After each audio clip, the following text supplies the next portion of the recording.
Chers élèves, bienvenue dans une autre séance de cours de soutien de sciences de la vie et de la terre consacrée aux élèves de deuxième année baccalauréat, sciences de la vie et de la terre et PC. La partie 1 se concerne la restitution des connaissances, baccalauréat, SVT 2018, session normale. On va voir des connaissances telles que les réactions responsables de la libération de l'énergie emmagasinée dans la matière organique au niveau de la cellule, rôle du muscle strié squelettique dans le transfert de l'énergie. On va commencer par des propositions, des questions à choix multiples. Alors, la libération de CO2 issu de la dégradation du glucose se fait au cours des réactions. Quel type de réaction? De la glycolyse dans le hyaloplasme, du cycle de Krebs dans la mitochondrie, de la réduction de l'acide pyruvique. Alors, le CO2 ne peut pas être libéré au cours de la glycolyse. La glycolyse donne deux molécules d'acide pyruvique. Au cours du cycle de Krebs, il y a libération de CO2 et formation des transporteurs. Donc, on va retenir la proposition B.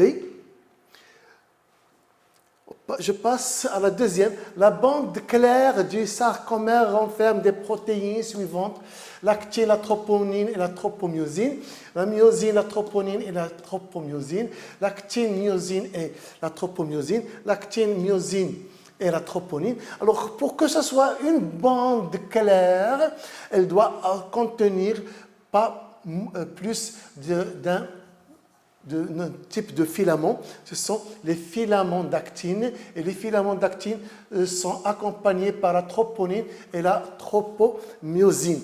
Donc, c'est la réponse A. Question numéro 3. Les réactions de la fermentation dans le sarcoplasme permettent la production d'acide lactique et de l'éthanol. L'oxydation de l'acide pyruvique.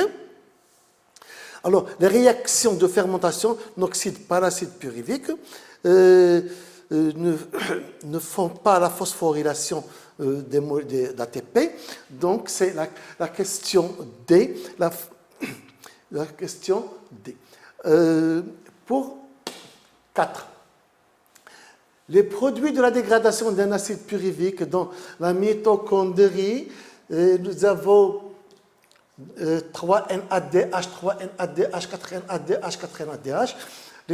On va éliminer les deux premières propositions. On va vérifier les deux dernières parce que l'acide pyruvique donne 4-NADH+. Avec un ATP, on va éliminer un ADP et on va prendre la proposition D. Deuxième question, donner la réaction globale de la fermentation alcoolique, c'est-à-dire depuis le glucose jusqu'à l'alcool, l'éthanol. Donc, la fermentation alcoolique, ça va donner C6H12O6 plus 2 ADP plus PI, qui va donner l'éthanol plus 2 CO2 plus ATP plus la chaleur. Pour le renouvellement de l'ATP à partir de la phosphocréatine, le renouvellement de l'ATP à partir de la phosphocréatine, c'est à partir d'un phosphocréatine plus ADP qui va donner ATP plus créatine. ADP plus phosphocréatine PC, ça va donner ATP plus phosphocréatine. Troisième question, c'est les définitions. Définir la glycolyse. La glycolyse, c'est un ensemble de réactions chimiques qui vont aboutir à l'acide pyruvique. Et la chaîne respiratoire, c'est un ensemble de protéines qui se trouvent au niveau de la membrane interne de la mitochondrie, qui vont assurer le transfert des électrons afin de garder le gradient des protons. Donc, la glycolyse, c'est l'ensemble des réactions qui se déroulent au niveau de l'hyaloplasme, permettant la destruction partielle du glucose en deux acides pyruviques avec production de deux molécules d'ATP. Et la chaîne respiratoire, qui est l'ensemble des protéines de la membrane interne mitochondriale, qui catalyse les réactions d'oxydoréduction permettant le flux d'électrons à partir des composés réduits vers l'accepteur final qui est l'oxygène. Ici, on va vérifier si ces phrases sont vraies ou fausses.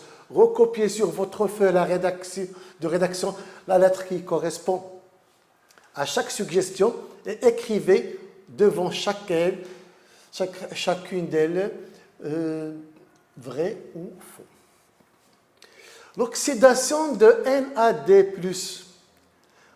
NAD+, c'est déjà une forme oxydée, donc je peux dire dès maintenant que c'est une proposition qui est fausse. Le tétanos parfait se produit lorsqu'on applique au muscle une seule. Non, lorsqu'on applique au muscle plusieurs excitations, donc ça aussi c'est faux. La chaleur retardée qui accompagne la contraction musculaire résulte des réactions métaboliques aérobiques. C'est un retard, puisque c'est une chaleur qui vient en retard, elle va résulter de réactions lentes, donc ce sont les réactions aérobiques, c'est la respiration. Donc c'est vrai. Au cours de l'activité musculaire, l'ATP est renouvelé rapidement par la voie de la phosphocréatine. Pour continuer son activité, il faut renouveler l'ATP d'une façon rapide. Et la façon la plus rapide, c'est à partir de la phosphocréatine. Donc, c'est vrai. Maintenant, on va passer à un autre type de raisonnement. C'est le raisonnement scientifique. Et on va étudier un exercice, l'exercice 1 du baccalauréat 2018, session de rattrapage. Il parle lui aussi cet exercice de comment les réactions responsables de la libération de l'énergie emmagasinée dans la matière organique au niveau cellulaire. Ici, on va tester certaines habiletés, la description des données expérimentales, la proposition et formulation d'une hypothèse explicative, l'établissement des relations entre des phénomènes étudiés, explication des résultats des expériences. Alors, énoncé de l'exercice. La respiration cellulaire est un ensemble de réactions qui permettent aux cellules de produire l'ATP et qui se déroulent en partie dans les mitochondries. Les réactions peuvent être perturbées suite à l'exposition à certaines substances chimiques comme l'antimycine A. Ce dernier est un antibiotique produit par certains champignons, les streptomyces. L'exposition de l'homme à ce produit cause de graves incidents sur le métabolisme énergétique des cellules. Afin de comprendre le mode d'action de l'antimycine, on présente les données suivantes. Donnée 1. Une suspension de mitochondries est introduite dans les deux milieux 1 et 2 contenant l'ADP, le PI, saturé en dioxygène et maintenu à pH 7,5, c'est-à-dire les conditions de production d'ATP. Dans le milieu 1, on suit l'évolution de la concentration en dioxygène et en ATP avant et après l'ajout du pyruvate. La figure A du document 1 présente les résultats obtenus. Dans le milieu 2, on suit l'évolution de la concentration en dioxygène avant et après l'ajout du pyruvate au temps T1 et l'antimycine au temps T2. La figure B, document 1, présente les résultats obtenus. On va voir ces figures. Alors, la figure 1, nous avons là la variation de la concentration en oxygène selon les conditions. Non, pardon, je passe là. La figure A, nous avons la variation de la concentration en oxygène et la variation de la concentration en ATP selon les conditions. Alors, pour cette figure, nous avons la concentration en oxygène, elle est constante à une valeur de 100 unités, alors que la concentration d'ATP est constante environ à 70 unités. Après l'ajout du pyruvate, on remarque qu'il y a une synchronisation entre la diminution de la concentration en oxygène et l'augmentation de la concentration en ATP, c'est-à-dire qu'il y a une relation entre la consommation d'oxygène et la production d'ATP. Une fois le pyruvate est épuisé, est terminé, il y a stabilité des concentrations. Donc, il y a la relation entre la concentration en oxygène et la concentration en ATP. Si je passe à la figure B, c'est avant l'ajout du pyruvate, on peut remarquer que la concentration en oxygène varie très sensiblement, c'est-à-dire il reste presque constant, mais lorsqu'on ajoute le pyruvate, on constate une diminution rapide de la concentration en oxygène, c'est-à-dire la consommation de l'oxygène ne se fait qu'en présence du pyruvate. Mais lorsqu'on ajoute l'antimycine A, on remarque qu'il y a retour à la stabilité de la concentration d'oxygène, c'est-à-dire que l'antimycine bloque ou inhibe la consommation d'oxygène. Alors, la question, c'est d'écrire les résultats obtenus dans chacune des figures A et B du document, puis proposer une hypothèse qui explique la relation entre l'antimycine et la production d'ATP.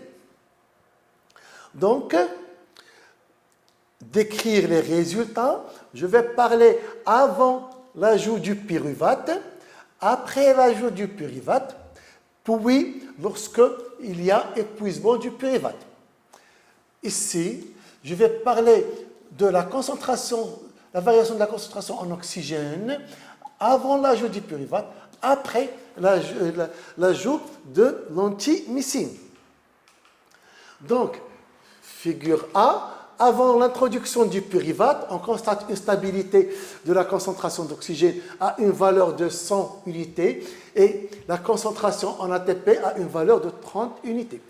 Après l'introduction du pyruvate, la concentration d'oxygène diminue jusqu'à atteindre une valeur d'environ 35. En même temps, la concentration d'ATP augmente. Donc, c'est là où on trouve la relation. Après épuisement du pyruvate, la concentration d'oxygène et d'ATP reste stable, donc c'est toujours la relation entre la production de l'ATP, la consommation de l'oxygène et l'oxydation du pyruvate. Figure B, avant T1, la concentration d'oxygène reste stable dans une valeur proche de 100%. Suite à l'ajout du pyruvate en T1, la concentration d'oxygène diminue pour atteindre une valeur proche de 40 unités. Après l'ajout de l'antimycine A, en T2, la concentration d'oxygène se stabilise dans une valeur proche de 40 unités. Hypothèse. Donc l'hypothèse, il faut que ça soit en concordance avec ce qu'on vient de voir là. L'antimycine inhibe les réactions d'oxydation respiratoire mitochondriale permettant la production d'ATP. On peut donner une autre hypothèse qui est l'antimycine bloque le transfert d'électrons ou quelque chose comme ça. Alors, données 2. La membrane interne de la mitochondrie contient des complexes protéiques formant la chaîne respiratoire. Le document 2 montre l'enchaînement des réactions d'oxydoréduction qui ont lieu lors du transfert des électrons le long de la chaîne respiratoire et de site d'action de l'antimycine A. Le document 3 présente le mécanisme de production de l'ATP au niveau de la membrane interne mitochondrienne. Donc, dans ce document 2, nous avons un NADH qui va subir une réoxydation, aussi un FADH2 qui va subir une réoxydation. Comment il va céder ses électrons au complexe 1. FADH2 va céder ses électrons au complexe Q. Le complexe Q va céder ses électrons au complexe 3 qui vont passer par le complexe C pour arriver à l'accepteur final.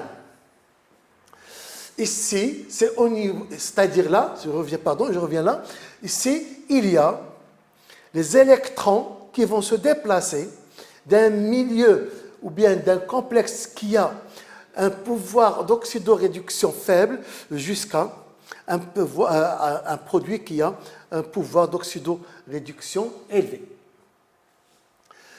Ici, c'est au niveau de la membrane interne de la mitochondrie. Ce sont les protéines de la chaîne respiratoire. Les électrons vont passer à travers les protéines de la chaîne respiratoire et les protons vont passer dans l'espace intermembranaire. Alors, les électrons vont perdre leur énergie pour créer ici un gradient de protons. Les protons doivent passer de façon explosive par la sphère pédonculée et les électrons qui ont perdu leur énergie vont revenir à la matrice pour réduire l'oxygène et former une molécule d'eau. Et l'énergie développée lors de le passage des protons va servir à former une molécule d'ATP. Donc, en exploitant le document 2, montrer la relation entre le sens de transfert des électrons et le protéine redox des différents complexes de la chaîne respiratoire. Alors, en petit a, les électrons se déplacent à travers les complexes de la chaîne respiratoire dans le sens des redox croissants.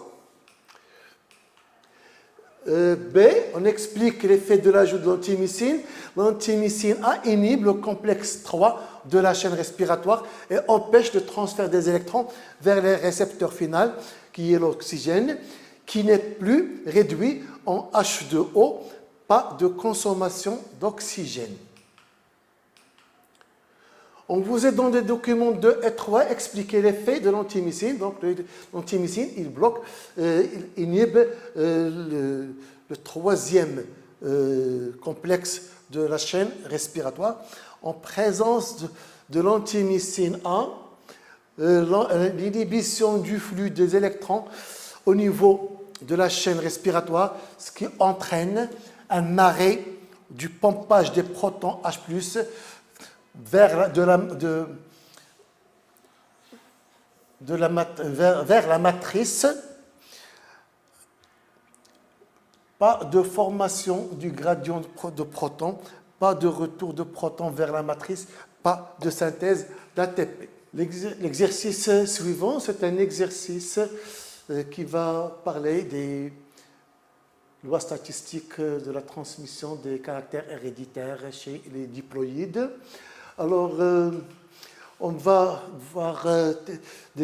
tester des habilités ici, c'est la description et analyse des données expérimentales, exploitation des données pour formuler une conclusion, expression d'une opinion et l'argumenter, utilisation des principes, des lois et des modèles pour interpréter les phénomènes scientifiques,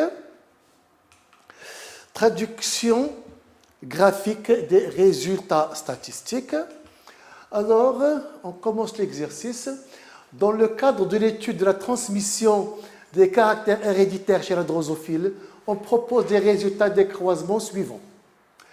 Premier croisement réalisé entre des drosophiles sauvages aux ailes longues et aux yeux rouges et des drosophiles aux ailes vestigiales et aux yeux bruns.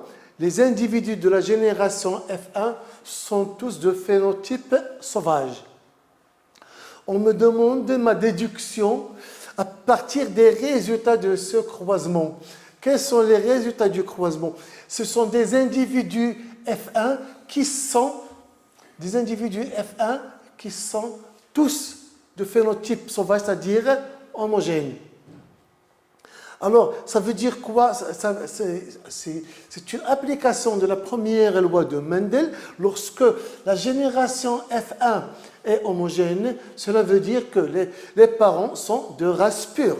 Alors, ici, cela concerne la transmission de deux caractères héréditaires chez la drosophile, la couleur des yeux et la forme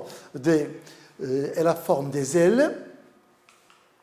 Le premier croisement entre des drosophiles qui s'opposent par deux couples d'allèles a donné la génération F1 homogène au phénotype sauvage. Donc, les parents, c'est la première conclusion, les parents sont de race pure, selon la première loi de Mendel. Deuxième conclusion, c'est si les individus sont de phénotype sauvage, c'est-à-dire qu'ils ressemblent à l'un des parents, et les allèles responsables des allèles sauvages sont dominants. Alors, je commence chaque caractère isolé de l'autre. F1 ressemble à un des parents avec des ailes longues, donc l'allèle responsable de l'aile longue est dominant et l'allèle responsable de l'aile vestigiale est récessif. Je note long avec un grand L et récessif avec un petit L. Troisième conclusion, c'est lorsque un FF1 qui ressemble à l'un des parents avec des yeux rouges, donc l'allèle responsable des yeux rouges est dominant, grand R, et l'allèle responsable des yeux bruns est récessif, petit r. La deuxième question, on nous propose un deuxième croisement réalisé entre des mâles aux ailes vestigiales et aux yeux bruns et des femelles de la génération F1. Le tableau nous donne les résultats statistiques du deuxième croisement. C'est quel type de croisement? Réalisé entre des mâles aux ailes vestigiales, c'est-à-dire double récessif, et des femelles de la génération F1. Donc, il s'agit là d'un back cross ou bien d'un test cross. Alors, les résultats, comme je le remarque ici j'ai 716 phénotypes parentaux, ici 702 phénotypes parentaux. Alors, si je vois là des phénotypes recombinés avec 296 et 238. La première remarque à faire, c'est que le pourcentage des phénotypes parentaux est nettement supérieur au pourcentage des phénotypes recombinés. Alors, sûrement, je vais avoir une question qui va utiliser ces chiffres. Alors, les deux gènes étudiés sont indépendants ou liés. Justifiez votre réponse. Je dis le deuxième croisement entre des mâles, double récessif, et des femelles de F1. Donc, c'est un croisement test. Son résultat est composé de quoi? 716, 702 individus avec des ailes longues, c'est-à-dire des phénotypes parentaux. Puis, 296, 238, ça veut dire que ce sont des phénotypes recombinés. Et le pourcentage des parentaux est supérieur au pourcentage des recombinés. Cela nous donne un résultat ou bien une conclusion que les gènes sont liés. Alors ici, c'est la question B, donnée en utilisant l'échiquier de croisement, l'interprétation chromosomique des résultats de deux croisements. Utilisez le symbole grand L et petit s, c'est ce qu'on a fait tout à l'heure, et les grands R et petit r pour la couleur des yeux. Ce qui est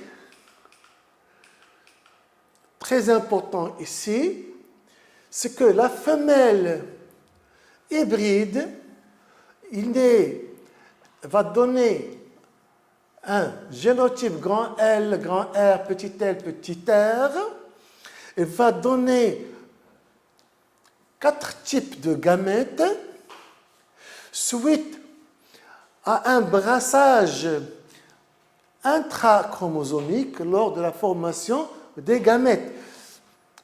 Mais le mâle qui est double récessif va donner un seul type de gamète à 100%.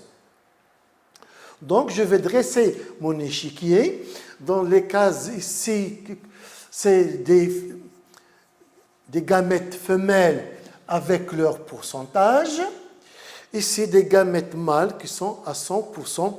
Et le résultat, les statistiques finales sont 36,68 plus 35,96. Ce sont des phénotypes parentaux. Et ici, les phénotypes recombinés. Ces résultats expérimentaux sont conformes aux résultats statistiques, donc les gènes sont liés. En vous basant sur les résultats du deuxième et du troisième croisement réalisé, les deux cartes factorielles possibles qui représentent la localisation relative des 3 gènes étudiés. Donc, ce troisième croisement, il consiste à ajouter un autre caractère qui est la couleur du corps. Si ici nous avons le gène responsable de la forme des ailes, ici le gène responsable de la couleur des yeux, ici c'est le gène responsable de la couleur du corps. Entre la couleur des yeux et la forme des ailes, il y a 27,35 centimètres. Entre la couleur des yeux et la couleur du corps, il y a 7,51 centimètres. Si on peut avoir une autre représentation, c'est que la couleur du corps se trouve entre la forme des ailes et la couleur des yeux. Pour s'assurer de quelle carte factorielle on va s'appuyer, on doit ajouter un autre croisement. C'est-à-dire, on nous propose de proposer un croisement qui permet de déterminer la distance entre le gène responsable de la couleur du corps et le gène responsable de la forme des ailes. Donc, il faut faire un croisement entre des drosophiles avec des ailes. On va s'intéresser à la forme des ailes et à la couleur du corps. Donc, on va utiliser pour la couleur du corps N, grand N et petit n. Le croisement proposé entre femelles hétérozygotes pour les deux gènes ayant le phénotype NL avec des balles doubles récessifs petit n, petit l. Merci de votre attention et aux prochaines cours.